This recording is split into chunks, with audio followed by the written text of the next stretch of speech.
Can the Panasonic S1R II compare with a Z8?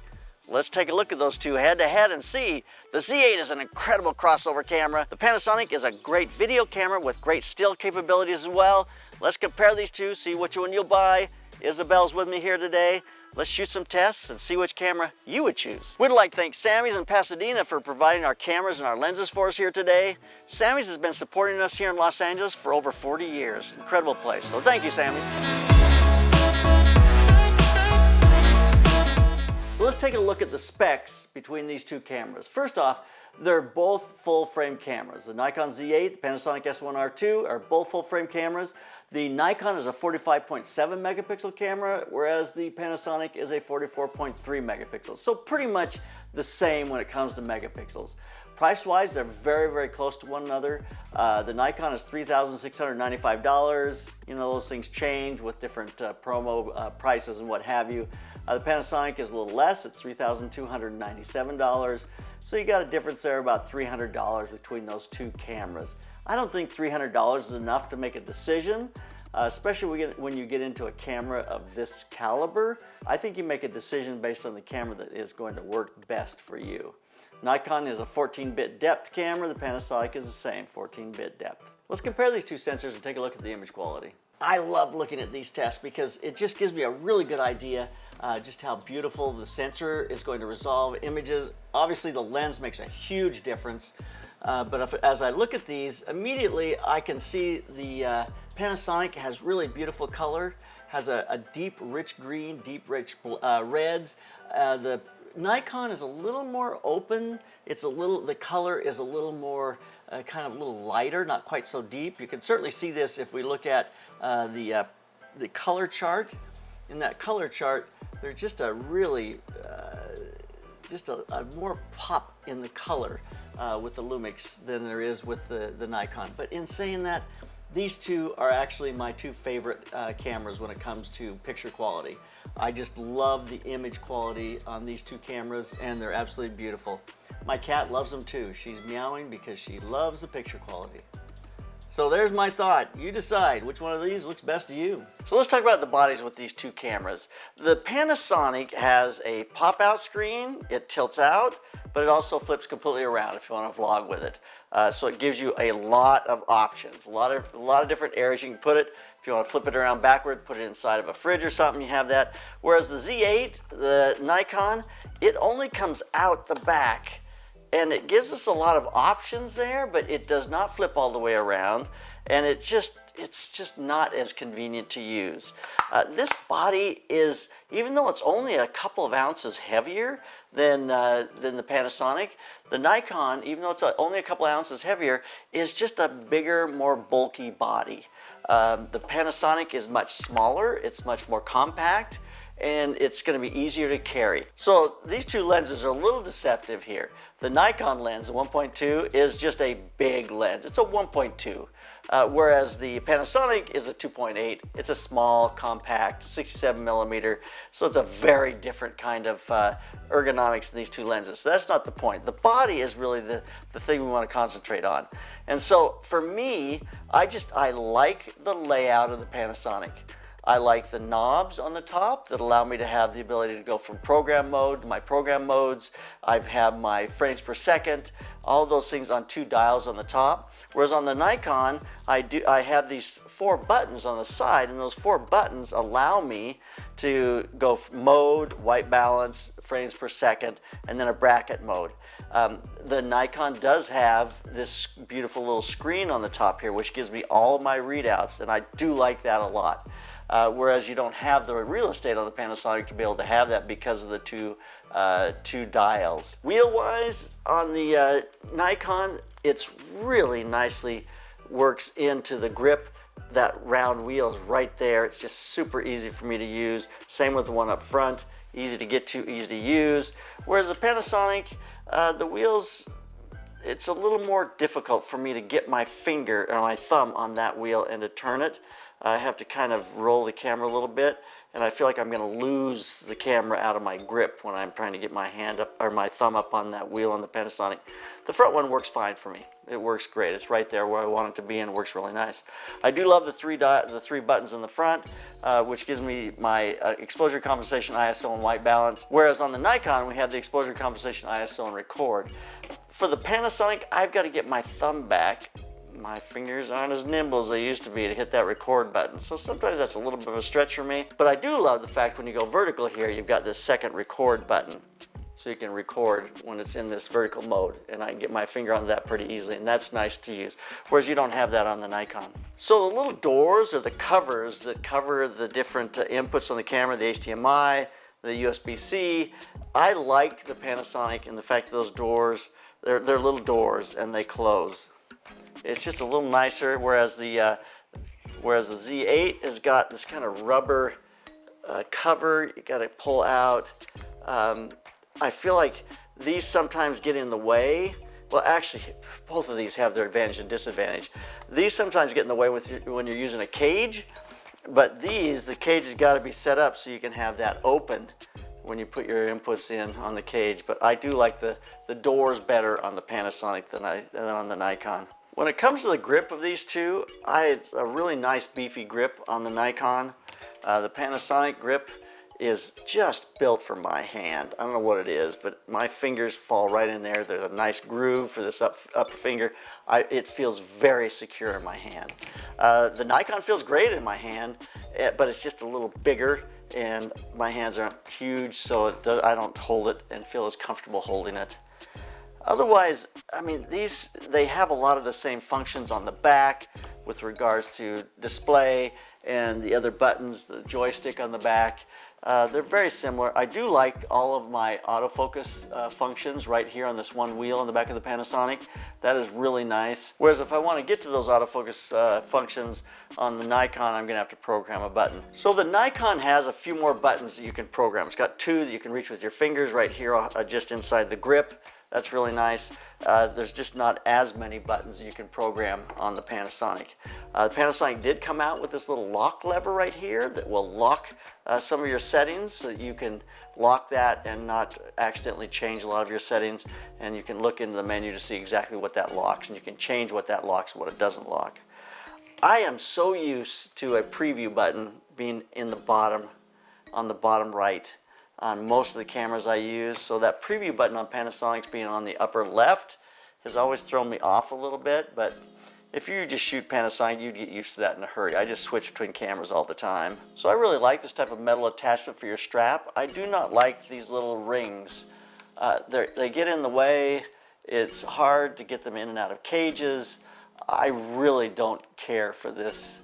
I feel like Panasonic's use of this kind of a metal attachment for your strap is way superior and works better with so many different applications. So my favorite by far. So there's just a quick look at the bodies. Let's get back to some other specs. Suggestions for young photographers. This is such a hard question. If you love and you want to do photography, then you should do it. You should make it a part of your life. If you don't love it on a level where you just can't live without it, then go be an accountant or something, because your life's going to be a lot easier. You got to really love this to want to do it. And if you don't love it on that level, do it as a hobby. You know, shoot on the weekends, do weddings, you know, do something creatively for yourself. I have a good friend who left Art Center and he did shows, black and white shows of his landscape stuff. It was really satisfying for him. And that's a really respectful way to go. So if you don't love it on just a deep level, then you know, you just shouldn't do it. So I found SKB Cases in my life at about a time when I was realizing that the cases and stuff that we hauled all of our gear around in was just ridiculous. So what do I like about SKB Cases? I put my stuff in it and I don't have to worry about it anymore. So there's a look at the ergonomics. Basically, weight-wise, these cameras are very similar. Feel-wise, they're similar. There's just a couple of things that you make your decision based on. So that's a look at the ergonomics. All right, so let's talk about some of the other features of the camera. The Nikon has two memory card slots. There's one CF Express Type B and one SD card slot. Panasonic has a CF Express Type B as well and one SD slot, so pretty much the same.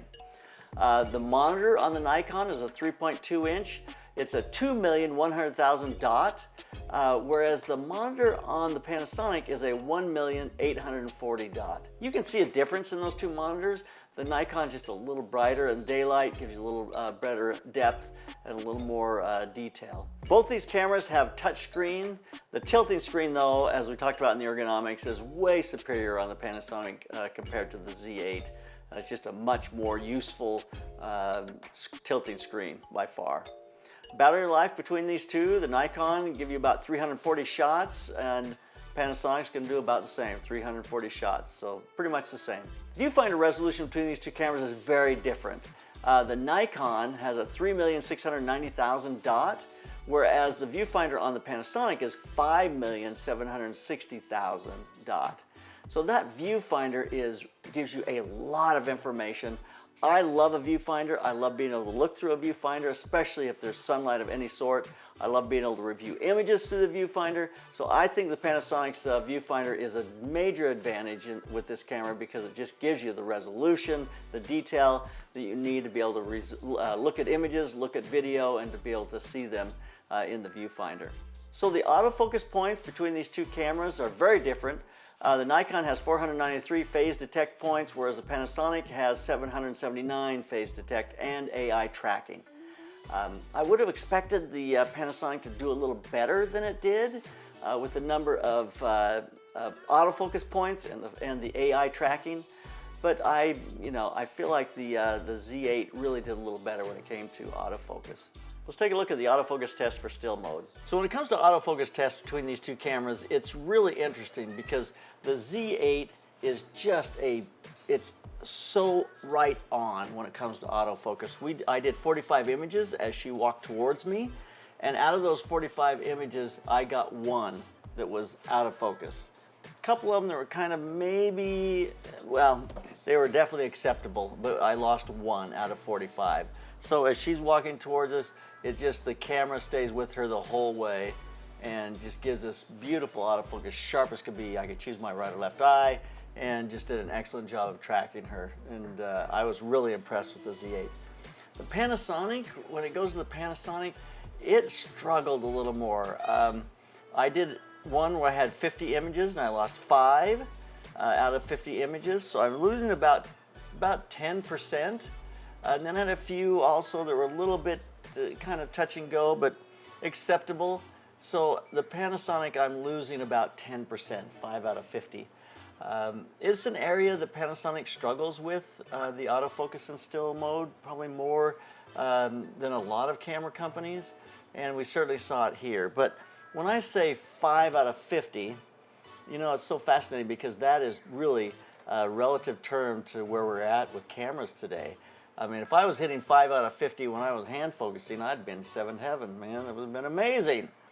But 5 out of 50 now, especially like with a Sony, you almost don't ever lose an image with a Sony. And the Nikon here, the Nikon is just right on with focus, and it's a still camera. It's made to shoot bursts and to be in focus, to stay with the person. So it does an excellent job. So definitely the Nikon wins out when it comes to autofocus. Shutter-wise, the Nikon is an electronic shutter, continuous shooting up to 30 frames per second at 45.7 megapixels, up to 1,000 frames, raw unlimited JPEG. It does not have a mechanical shutter. Whereas the Panasonic has a mechanical shutter that'll give you up to 10 frames per second, or an electronic shutter that'll give you up to 40 frames per second at 44 megapixels, up to 40 frames in raw. So you get a lot more with that electronic shutter on the Z8. It's going to just give you a lot of continuous shooting. It makes that camera very useful when it comes to sports, high-speed action. Just really becomes a high-speed action kind of camera. These two cameras both have great autofocus and video mode. Let's take a look at a couple of clips. When it comes to autofocus and video mode for these two cameras, I shot 2 or 3 clips. She would walk away from me, turn around, walk back to me, walked out of the frame, back into the frame. And both of these cameras did a really good job of staying with her. A couple of times it kind of searched a little bit for her, just slightly when she'd turn around. But I don't see a clear winner here. Both these cameras are doing a great job when it comes to autofocus and video mode. I don't see anything here egregious. So take a look at these clips and just see what you think.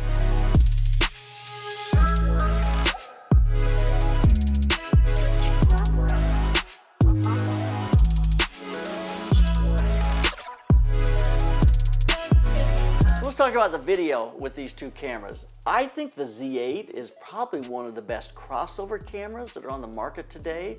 Gives you great video specs and great still specs. But when it comes to video, it is hard to beat Panasonic. In this camera, the S1R II, we have 8K recording at 17:9 and 16:9.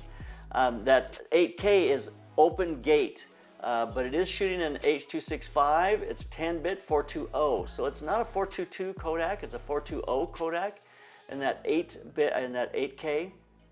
But it does give you that open gate recording. You can do a 6.4K open gate recording, but it's oversampled from the 8K, which is fabulous. You got an oversampled 6.4K from that 8K, which just gives you a beautiful video. Slow motion, you're going to get 60 frames a second up to 5.8K with a small crop. 1.1 crop is almost insignificant to me. I am always wanting 120 frames a second. In this price range, it's hard to get a really good 4K 120 frames a second. Well, the Panasonic is going to give you 4K 120 frames a second, and it's a full sensor, but it's subsampled. So it's subsampled, which makes it it's not as clean. It's going to be a little more noisy, but it does give you the 4K frame rates. You can get a 1080p up to 120 frames per second. That's going to give you a beautiful image, but it is 1080p. And for most applications, that's really not that useful at this point. So with the Panasonic, the rolling shutter is still a major issue in almost all of the record modes, and something you're going to want to be very careful about and understand as you're shooting. One of the things I do love about Panasonic is that they have a real-time LUT, which allows you to shoot in RAW and to apply a LUT in the camera. They've come up with a new profile. It's very similar to 709 LUT, ARRILOG 709, so it looks very similar to ARRILOG 709, which is a beautiful LUT, and you can apply that in camera when you're shooting that real-time LUT. So I think that's a great advantage. We use that a lot here when we shoot on the Panasonics, because it just, workflow-wise, it makes this camera ready to go right into editing, and you don't have to struggle with all the color grading and everything that you get into with logs. So I love the real-time LUT. I think it's a great workflow application, something we use all the time. So you have to check out that new color profile. Okay, so now let's talk a little bit about the Z8. The Z8 has internal 10-bit recording in 8K. It goes up to 30 frames a second. It has 4K recording as well. It's in 10-bit. You go up to 120 frames per second. It's really excellent slow motion. You can record 12-bit RAW in both NRAW or ProRes, Apple ProRes. That's one of the real advantages of the Z8 is you have internal recording of RAW and NRAW or ProRes formats in camera, which is really a great application for the Z8. It also has an oversampled 4K at 60 frames a second and a 1080p up to 120 frames per second. So it gives you excellent slow motion at 60 frames that's oversampled. It really gives you beautiful slow motion. There are no recording limits on either of these cameras.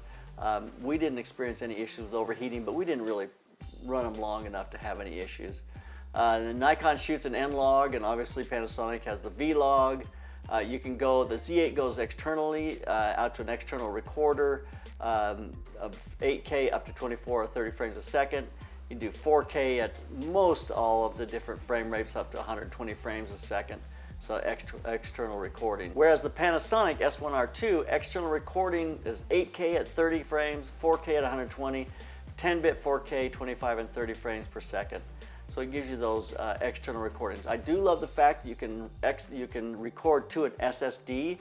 That really is super helpful, super fast, allows you to have a multiplicity, just a long recording medium that allows you to shoot long clips and to work all day on a single drive. So we love that here, shoot on that a lot. Both these cameras have an HDMI video. They both have full HDMI videos. Panasonic also has a USB-C to SSD that we just talked about, which really is useful. We use the blade system from SanDisk, which is in the handle, allows us to record to the SSD and gives us just easy swappable recording media, and allows you to really shoot these larger size files very easily and quickly using the SSD.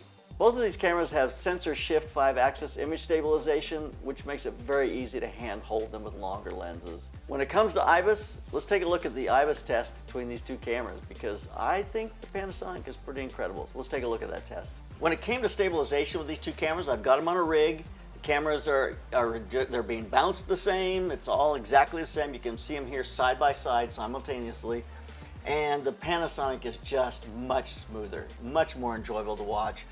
The motions are just a little nicer. Even when I'm walking, it's just a much nicer stabilization. It really beats out the Nikon in a major way. Even in this mode, I saw a couple of times where my focus, the Nikon was struggling a little bit to catch the focus. I'm moving quicker than that test inside, than the test we did inside where she's walking to us.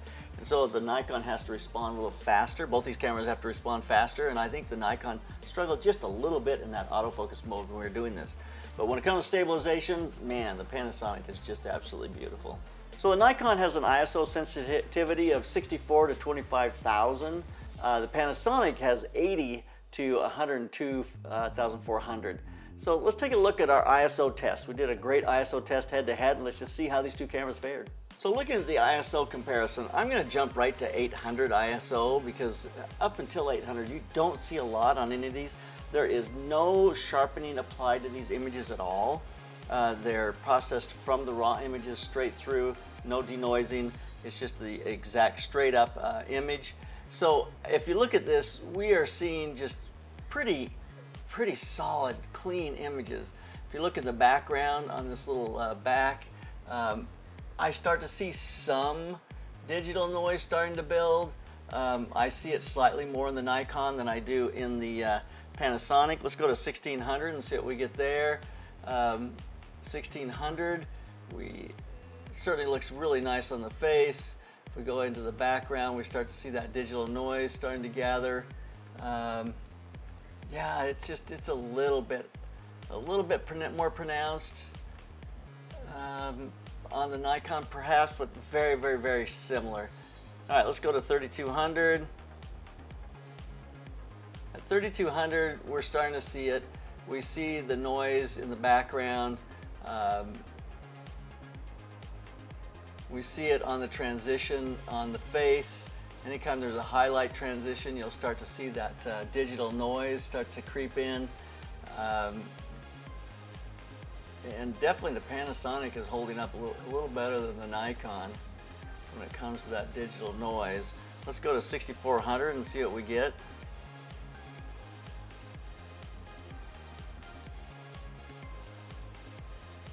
The 6400, you see it in the skin tone around the eyes.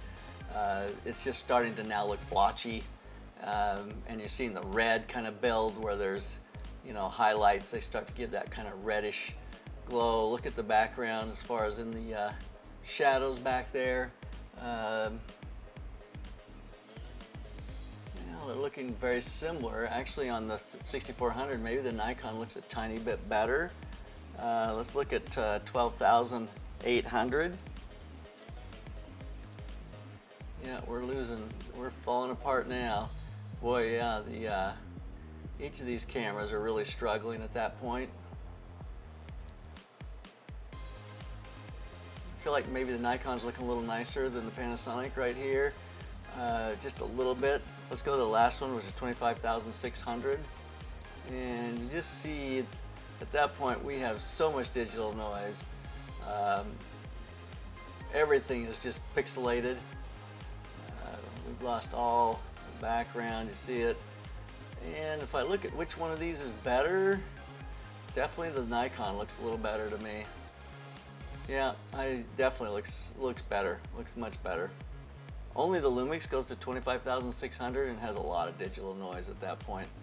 I mean, really, for these cameras, if you're going to sharpen and use them, I like to stay around 800 for stills or below. But again, if you're in a low light situation, you use what you have to, to be able to get the shot. Otherwise, what's the point? And you certainly, with the AI, you can denoise these so easily in Lightroom and Camera Raw.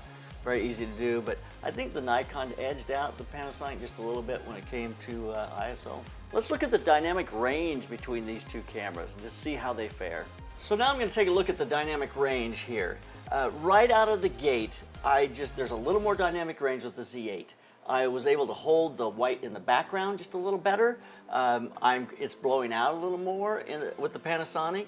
When I go to +1 stop, I mean, every camera hates to go +1 stop, but if I go +1 stop on these two cameras, look at what happens in that background. I start to lose so much in the background on the Panasonic. The Nikon's starting to catch up.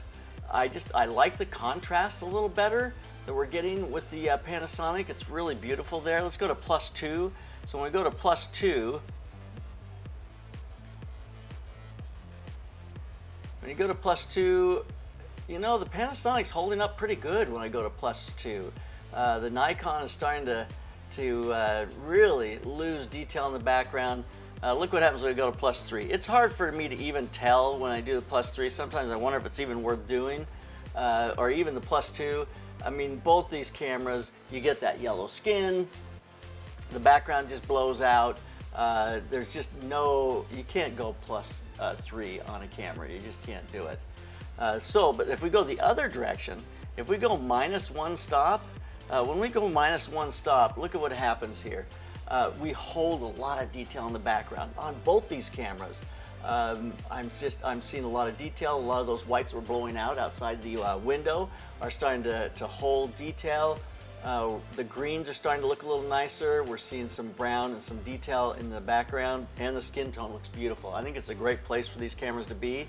When we go to -2, at -2, you're really still, it's excellent. We're not getting any real heavy digital noise at all on either of these cameras. The picture is still very clean. We're getting beautiful detail in the background. These two, look at each of these minuses, they look very similar to each other. If we go to -3,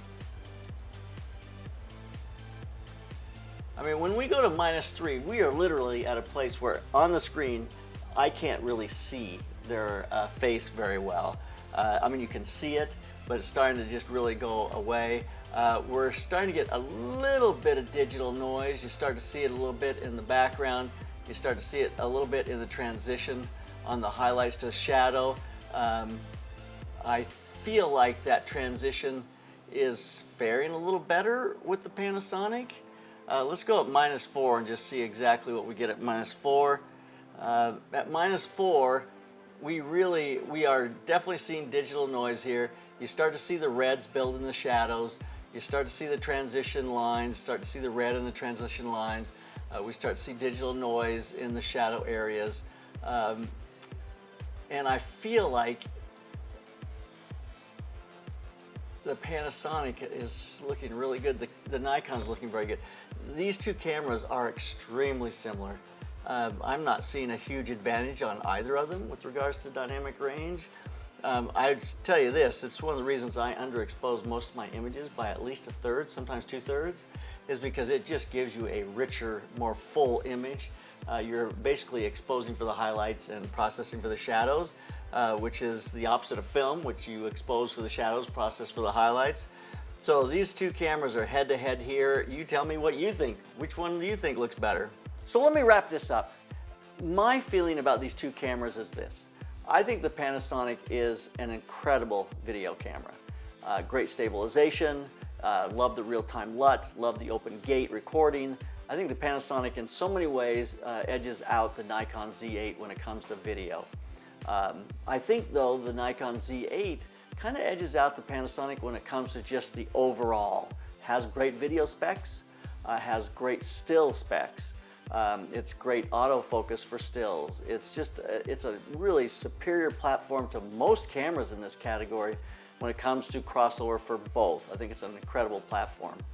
Panasonic isn't quite as good as the Nikon Z8 when it comes to still autofocus, but in every other way, I feel like the Panasonic pretty much holds its own and stays in there. If you're more of a video shooter and you do some stills, then the Panasonic is the way to go. If you're more of a still shooter and you do some video, then the Nikon Z8 is probably the way to go. If you do both, then it's going to be a pretty tough choice, but probably the Z8 is going to be a great way to go for you. So you just have to look at these cameras, see which one you like. In the end, it comes down to this. Which one of these platforms do you have lenses for? If you're invested in the Nikon Z8, I don't think there's anything here from the Panasonic that's going to make you want to switch and start buying all new glass. And vice versa. If you're invested in Panasonic glass, I don't think there's anything here that's going to make you say, okay, I'm going to sell all that and move over to the Nikon. Stay with the platform you've already bought your glass in, and it's a great upgrade for whichever camera you may have had that's not at this level. Either one of these would be a great upgrade moving forward in that platform. So there's my thoughts on those two cameras, the Nikon Z8 and the Panasonic S1R II. Two great cameras, so you keep those cameras going. Keep on clicking.